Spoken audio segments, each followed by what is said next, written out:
नमस्कार, मैं हूं शालिनी और आप देख रहे हैं न्यू महाराष्ट्र 24 न्यूज। आइए बढ़ते हैं आज की बड़ी खबर की ओर। सोनम वांगचुक और सीजेआई प्रोटेस्ट को किया सपोर्ट तो बीजेपी एमएलए राम कदम ने उद्धव ठाकरे को बताया गिरा हुआ। महाराष्ट्र में बीजेपी विधायक राम कदम ने कहा कि दिवंगत बाला साहब ठाकरे की हिंदुत्व विचारधारा को छोड़ने के बाद उद्धव ठाकरे की हालत और भी खराब हो गई है।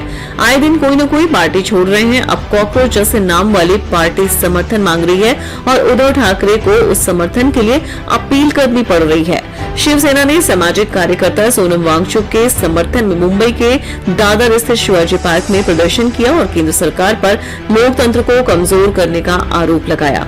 इसको लेकर भाजपा नेता राम कदम ने शिवसेना पर पलटवार किया है। उन्होंने कहा कि कॉकरोच नाम की किसी पार्टी के समर्थन में उद्धव या आदित्य ठाकरे को बोलना पड़े तो इससे पता चलता है कि उन्होंने अपना कद कितना गिरा लिया है। बाला साहब होते तो ऐसी विचारधारा का कभी समर्थन नहीं करते। भाजपा विधायक राम कदम ने शिवसेना के प्रदर्शन को लेकर कहा कि पार्टी ने दिवंगत बाला साहब ठाकरे की विचारधारा को छोड़ दिया है, जिसकी वजह से आज उसकी स्थिति कमजोर हो गई है।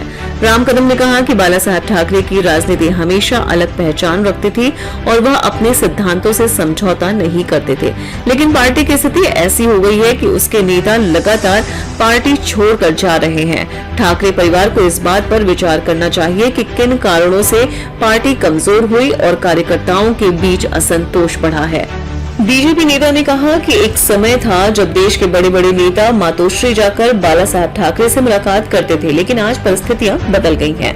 वर्तमान नेतृत्व की राजनीतिक दिशा बाला साहब ठाकरे की मूल विचारधारा से अलग हो गई है। उन्होंने कहा कि अगर बाला साहब ठाकरे होते तो वह कॉकरोच जनता पार्टी की विचारधारा का कभी समर्थन नहीं करते। उन्होंने आरोप लगाया कि शिवसेना राजनीतिक निराशा में ऐसे कदम उठा रही है जिससे पार्टी और उसके कार्यकर्ताओं को नुकसान हो सकता है।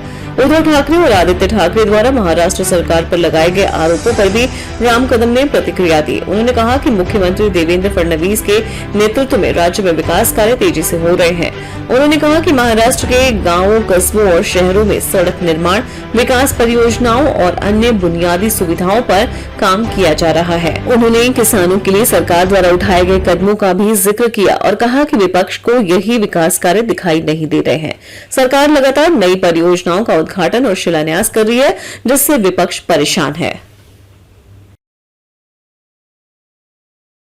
खबरों में अब तक के लिए बस इतना ही। फिर होगी आपसे मुलाकात, तब तक के लिए नमस्कार और देखते रहिए न्यू महाराष्ट्र 24 न्यूज। ऐसे ही लेटेस्ट अपडेट पाने के लिए हमारे चैनल को सब्सक्राइब करें और तुरंत नोटिफिकेशन पाने के लिए बेल आइकन दबाना न भूलें। यदि आप हमें फेसबुक या इंस्टा के माध्यम से देख रहे हैं तो हमारे पेज को फॉलो जरूर करें। धन्यवाद।